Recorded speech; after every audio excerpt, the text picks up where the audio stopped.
नमस्कार दोस्तों, मैं विश्वनाथ गौड़ फिनोकोट यूट्यूब चैनल पर आप सभी लोगों का हार्दिक स्वागत है। दोस्तों, वैसे तो मैं यहाँ पे एजुकेशनल वीडियो लाता रहता हूँ अपने, चाहे वो जीएसटी से रिलेटेड हो, फाइनेंस रिलेटेड हो, अकाउंट्स रिलेटेड हो या शेयर मार्केट से रिलेटेड हो। मैं अपने वीडियो में निफ्टी 50 बैंक निफ्टी के रेजिस्टेंस सपोर्ट भी रोज सुबह यहाँ पे शेयर करता हूँ। यदि कोई इंटरेस्टेड कैंडिडेट मार्केट के हैं तो वो मेरे चैनल को लाइक सब्सक्राइब कर सकते हैं, ताकि उन्हें रोज सुबह पहले ही मार्केट खुलने से पहले रेजिस्टेंस और सपोर्ट का पूर्वानुमान लग सके, जिससे वो अपनी ढंग से ट्रेडिंग प्रॉपर रूप से कर सके दिन की। अब हम बात करते हैं कि मैं आज अपना वीडियो लेकर किस टॉपिक पर आया। दोस्तों, आज का मेरा वीडियो अपनी सरकार से है।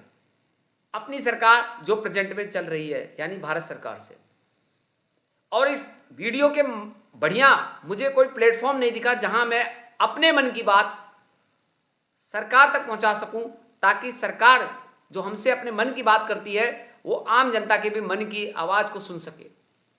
मेरे मन ने कुछ क्वेश्चन ऐसे क्रिएट किए जो मैंने सोचा कि इस प्लेटफॉर्म के माध्यम से मैं सरकार से पूछूं। हो सकता है ये मेरे वैसे पर्सनल व्यक्तिगत प्रश्न भी हो सकते हैं, लेकिन मेरा पूछने का मकसद यहाँ पे किसी को भी, सरकार को भी किसी भी रूप में क्रिटिसाइज करना नहीं है, बल्कि मैं चाहता हूँ कि ये मेरे प्रश्न जो हैं शायद हो सकता है देश की आम जनता के भी प्रश्न हों। तो मैं अब सरकार से कुछ चीज़ें यहाँ पे पूछना चाहता हूँ जो मेरे मन में चल रही हैं। सरकार हो सके तो इसे सिर्फ मेरी फीलिंग ना समझ के आम जनता की फीलिंग को भी समझने का प्रयास करे। मेरा सरकार से पहला निवेदन है, आपने जब जब देश को आपदा में तैयार रहने को कहा तो हर वर्ग, स्पेशली मिडिल क्लास, आपके साथ तुरंत तैयार रहा, चाहे वो कोरोना काल हो, चाहे नोटबंदी हो, चाहे जीएसटी हो।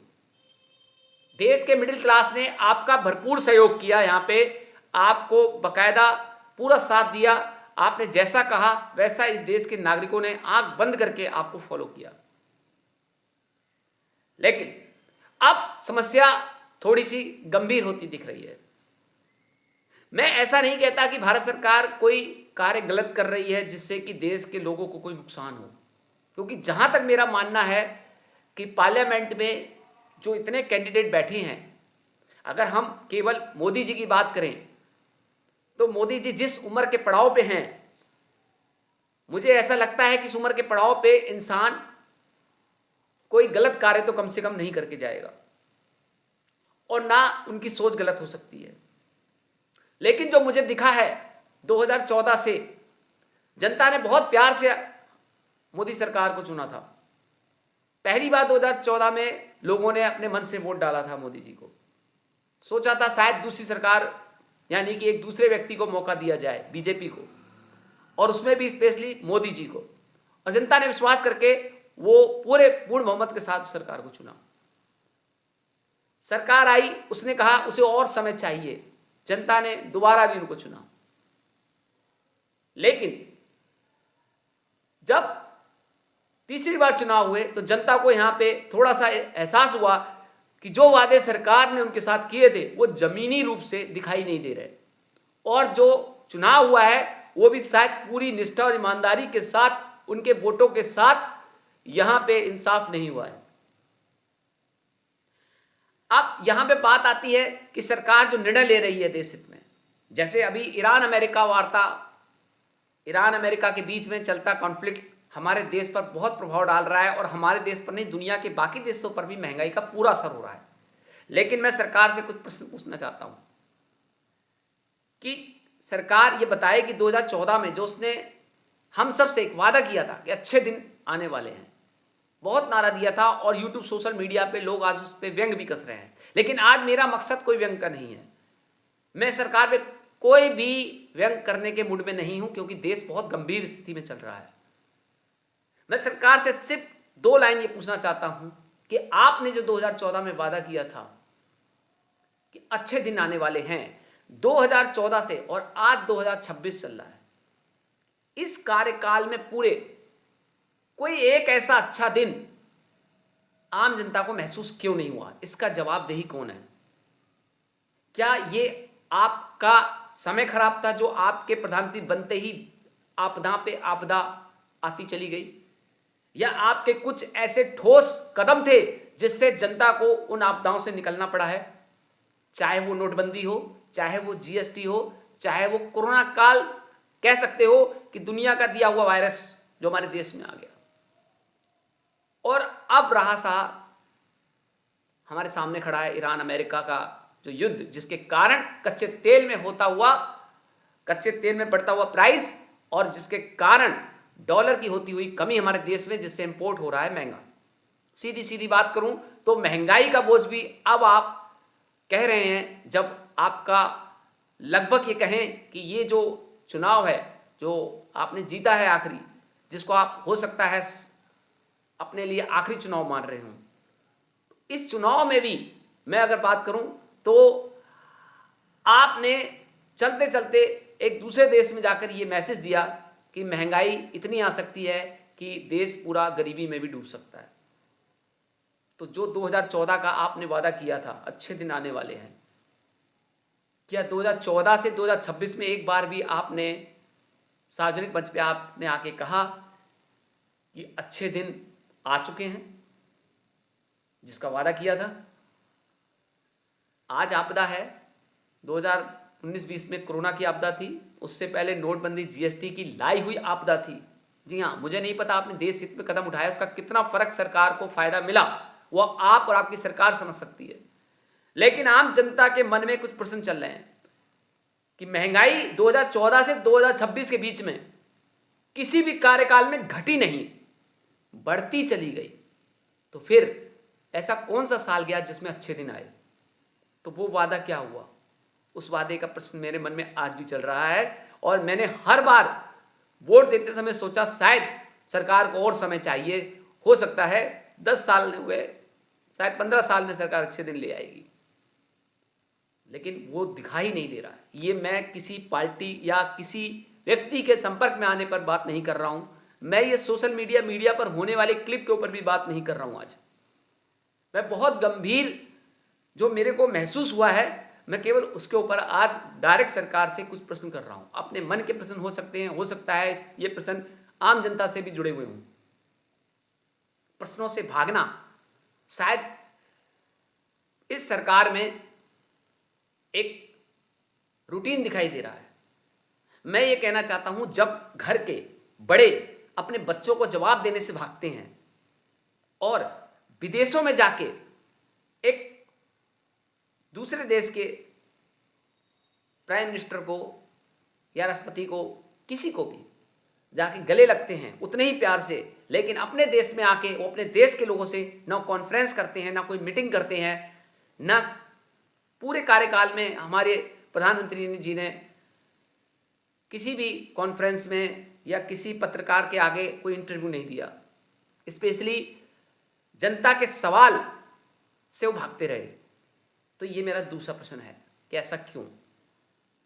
ट्रांसपेरेंसी जिस तरह से एक माँ बाप और बच्चे के बीच में बहुत जरूरी होती है, ताकि भविष्य में वो बच्चा माँ बाप की कद्र कर सके और बच्चे उस माँ बाप की कद्र के साथ साथ उसकी वैल्यू कर सकें, इसके लिए माँ बाप के लिए भी जरूरी होता है कि वो बच्चे में और अपने में ट्रांसपेरेंसी रखें। कुछ बातें होती हैं छिपाने लायक बच्चों से, जो कि हो सकता है पूरे परिवार के लिए हानिकारक हो सकती हैं, बताने पर हो सकता है ऐसी बातें छिपा लेनी चाहिए, कोई दिक्कत नहीं है। लेकिन जो लोगों की महंगाई से रिलेटेड, लोगों के रोज दिनचर्या से रिलेटेड चीजें हैं, जिसका इफेक्ट लोगों पर पड़ रहा है, जिसकी उम्मीद वो लगाए बैठे थे अच्छे दिन की, लेकिन वो आज अपने को ठगा हुआ महसूस कर रहे हैं। ऐसे दिन आए क्यों? क्यों आपको कहना पड़ा अभी कि बहुत बुरा वक्त भी आ सकता है यदि ईरान अमेरिका की जंग जारी रही? मैं आपसे पूछना चाहता हूं, आज जंग हो रही है, उससे पहले कोई एक अच्छा दिन महसूस हुआ हो? कभी नहीं। जीएसटी 2.0 कह के कहा गया कि सामान अब सस्ते हो जाएंगे, कितने दिन चला वो? दूसरे दिन ही वो कहा हुआ वाक्य फेल होता नजर आया, क्योंकि जीएसटी कम करने के बावजूद भी दुकानदारों ने अपने प्राइसों में इतनी कीमत बढ़ा दी कि वो जीएसटी का रिफ्लेक्ट उनको बिलों पर लोगों को दिखा ही नहीं, यानी कि महंगाई जस की तस रही। पेट्रोल में यहाँ पे इथेनॉल मिला के 20% लोगों की गाड़ियों का कबाड़ा हो चुका है। और उसका भी प्राइस अगर आप देखें तो पेट्रोल का, जब सरकार ने वो पेट्रोल सस्ते में खरीदा था रसिया से, स्पेशली हम बात करें तो बड़े व्यापारी हमारे मुकेश अंबानी जी ने काफ़ी मात्रा में रसिया से कच्चा तेल लिया, रिफाइन किया और बाहर के गल्फ कंट्रियों में या यूरोपियन कंट्रियों में बेच के अच्छा खासा एक मोटा मुनाफा कमाया। तो क्या सरकार ने उनसे उस मुनाफे के ऊपर एक अच्छा खासा टैक्स लेके भारत की आम जनता के महंगाई को कंट्रोल करने के लिए कुछ रिजर्व रखा? और रखा तो आज वो क्यों नहीं दिख रहा है? क्यों ऐसा हुआ कि केवल 50-60 दिन के ईरान अमेरिका के युद्ध का असर सीधा भारत पर सबसे ज्यादा दिखाई दे रहा है महंगाई के रूप में? क्या आम व्यक्ति को अब यहां पे खाने पीने में भी दिक्कतें आने वाली हैं? क्या सरकार वो भी देने में उपलब्ध कराने में नाकाम रही है? और उससे बड़ी बात कि सरकार यदि दूसरे देश में जाके किसी प्रेस की बातों से भागती है तो मैं यहां पे कोई क्रिटिसाइज नहीं करूंगा कि सरकार ने ऐसा किया, वो गलत था या सही था। मैं कहता हूं कोई जरूरत नहीं है आपको किसी विदेशी रिपोर्टर को जवाब देने की। मुद्दा यह नहीं है कि आपने नॉर्वे के एक पत्रकार को जवाब नहीं दिया। ये न्यूज मीडिया जितने भी लोग यहां पे व्यंग्य कर रहे हैं इस बात में, मैं से सहमत नहीं हूं। बाहर आपको जवाब देने की कोई जरूरत नहीं है, लेकिन कम से कम देश के अपने लोगों को तो आप आकर बता सकते हैं ना। क्या देश के लोगों से तो आप एक ट्रांसपेरेंसी रख सकते हैं? आज देश के बीच में इतना गुस्सा हो रहा है, लोगों के मन में आप शायद ये आप महसूस नहीं कर पा रहे हैं कि लोग किस तरह से आपसे उम्मीद लगाए बैठे थे और आज आपके प्रति इतने कटु वाक्य की वीडियो बना रहे हैं। तो शायद आपको भी इसका एहसास जरूर है कि लोगों ने आपसे उम्मीदें ज्यादा रखी हुई थी, और जिससे ज्यादा उम्मीदें होती हैं व्यक्ति उसी को ज्यादा सुनाता है। जैसे कि मैं, उम्मीद बहुत थी, निराशा भी बहुत हाथ लगी है। बहुत से रील शॉर्ट वीडियो आपके अगेंस्ट देखता हूं, दुख होता है कि क्या हमने ऐसा प्रधानमंत्री चुन लिया जो हमारे बातों पर खरा नहीं उतर पाया, या उसने देश के हित में जो काम किया वो जनता को बता नहीं पाया, या उसने जो अपने मंत्री एमएलए एमपी चुने वो आपके काम को सही रूप से जनता को बता नहीं पाए। महंगाई जो मोटा मोटा मुद्दा है शायद आपकी सरकार कंट्रोल नहीं कर पाई, और उसका असर अब दिखने लगा है एक जन आक्रोश के रूप में। शिक्षा पर आप पूरी तरह से विफल नजर आए, क्योंकि सरकार शिक्षा पर हकीकत में पूरी तरह से ध्यान केंद्रित नहीं कर पाई, ना स्टेट लेवल पे ना सेंट्रल लेवल पे। परीक्षाएं बराबर लीक होती रहीं। कांग्रेस को इसलिए यहां से निकाला गया था क्योंकि उसने काम ऐसे किए थे, उसने स्कैम इतने किए थे कि उसका जाना तय था। लेकिन आपसे जनता ने 2014 में बहुत उम्मीदें पाली थी, जो कि पूरी तरह से अब 2026 में महंगाई के रूप में दिख रहा है कि अच्छे दिन तो नहीं आए, लेकिन यहां लोगों की आम जनता के लिए बुरे दिन जरूर शुरू होने वाले हैं। ऐसा मैसेज आपने विदेश में जाकर दिया कि यदि इसी तरह से ईरान अमेरिका में युद्ध चलता रहा तो भारत में महंगाई बढ़ सकती है, भुखमरी बढ़ सकती है। तो ये जनता को आपने ऐसा कहकर जनता में एक कह सकते हैं कि चिंता बढ़ा दी। आपके कुछ मैसेज जनता में चिंता व्यक्त कर रहे हैं, जैसे हर आपदा पे आकर आपने जनता को आपदाओं के बारे में अलर्ट किया, लेकिन आपदाओं से निपटने के लिए कदम क्या उठाए वो आपने ना जनता को बताए और ना जनता से इस विषय में कोई ट्रांसपेरेंसी रखी। चाहे वो पीएम केयर फंड से रिलेटेड हो, चाहे अभी जो आपने जितनी भी ग्रीन एनर्जी, सोलर एनर्जी के जितने भी आपने प्रोजेक्ट लाए देश के लिए, वो पूरी तरह से यहाँ पे आपके एमएलए एमपी जनता में वितरण नहीं कर पाए, ना जागरूक कर पाए। और महंगाई दूर दूर तक आपका लगाम बड़े उद्योगपतियों पे बिल्कुल नहीं रही। पूरा आपने बड़े उद्योगपतियों के, कॉरपोरेटों के टैक्स माफ करने में अपना पूरा समय लगा दिया। जनता को बाहर से जितना भी सरकार को आई हुई फॉरेन करेंसी में तेल बेचकर, चाहे यहाँ पे अदानी अंबानी जैसे लोगों को जो मुनाफा हुआ, उस मुनाफा पे सरकार कोई अच्छा खासा टैक्स लगाकर उसका बेनिफिट आम जनता को देने में भी असफल रही है। और जहां तक हमें ऐसा दिखता है कि कहीं ना कहीं अब की बार जिस सरकार से हमें उम्मीद थी कि अच्छे दिन वापस आएंगे, वो सरकार भी यहां पे पूरी तरह से अमेरिका के दबाव में आती दिख रही है। क्या ये महंगाई को और कम नहीं किया जा सकता था अपने अनुसार तेल का आयात कर कर, रशिया से लेकर या ऐसे देशों से लेकर जो हमें देने के लिए तैयार हैं? फिर क्यों हमें अमेरिका को फॉलो करना पड़ रहा है उसकी टेक्निक लेने के लिए, उसके वेपन लेने के लिए, ताकि हम चीन पाकिस्तान जैसे देशों से फाइट कर सकें आने वाले समय में? बस इतना ही? या उनकी टेक्नोलॉजी लेने के लिए ताकि हम अपने देश में एआई से रिलेटेड या कुछ अन्य टेक्नोलॉजी डेवलप कर सकें? मकसद बुरा नहीं है, लेकिन दबाव कुछ ज़्यादा हो रहा है। दबाव इतना नहीं होना चाहिए। मानते हैं भारत ने कर्जा बहुत लिया है और अमेरिका से भी लिया है। कर्जे का दबाव बिल्कुल होता है। जिस घर पर कर्जे का दबाव हो जाए उस घर का बड़ा भी खुल के डिसीजन नहीं ले पाता।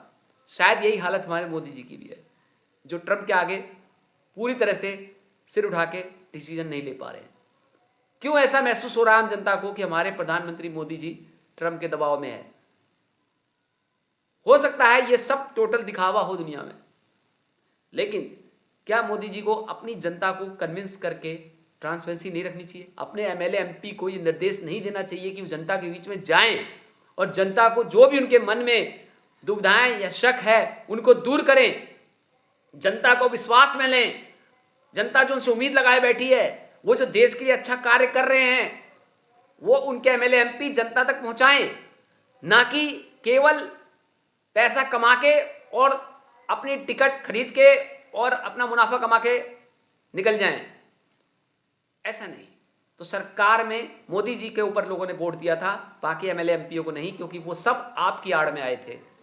आपका फर्ज ये है कि आप ऐसे एमएलए एमपीओ पे बिल्कुल नकेल कसें जिन्होंने आपके कामों को और जनता की बातों को समझने में काफी देर कर दी है, जिससे कि अब जनता में एक आक्रोश जाग रहा है। और मोदी जी, आपसे मेरी एक रिक्वेस्ट और है, आप यदि विदेशों में जाते हैं, आप कोई भी पार्टी अटेंड करते हैं किसी के संग भी, तो कोशिश करें कि उसके जो इस तरह के पल होते हैं जैसे मेलोडी टॉफी के रिलेटेड, तो इस तरह के आप रील शॉर्ट अगर बनाते भी हैं तो इसे वायरल ना करें। स्पेशली हिंदुस्तान में यहाँ की जनता अभी बहुत महंगाई का शिकार है, बेरोजगारी का शिकार है। आप ये समझिए, यदि किसी का फादर घर में बच्चे भूखे हों और बाहर जाकर कहीं शादी की फोटो डाल दे और अपने स्पेशली घर वालों को पोस्ट कर दे, तो आप समझिए घर के बाकी लोगों का उस पर माइंड सेट क्या होगा। ऑब्वियसली बात है, उनको कहीं ना कहीं लगेगा कि हम तो यहाँ पे भूखे बैठे हैं और हमारे जो घर के बड़े हैं बाहर जाके अच्छा खासा भोजन का आनंद ले रहे हैं। ऐसा मैसेज गया है इस बार जनता को।